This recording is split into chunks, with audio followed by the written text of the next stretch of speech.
आज मेरे पास ये सैमसंग का M12 फ़ोन है और इसका डिस्प्ले ये देखें ना, ये सब डैमेज है। यहाँ से मैंने पहले से टेप मार के रखा है। इसका कुछ भी कटिंग करना है। पहले हम आपको डिस्प्ले को दिखा दे रहा हूँ कि डिस्प्ले पे लाइट आ रहा है या नहीं।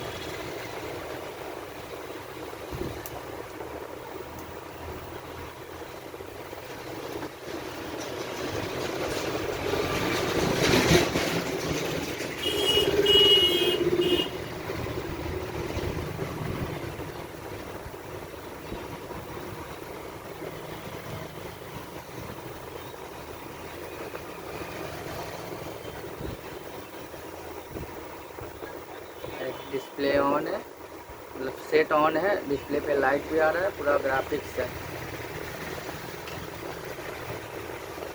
मैं इसका डिस्प्ले आपको कटिंग करके दिखाता हूँ कि कैसे डिस्प्ले इसका कटिंग होता है।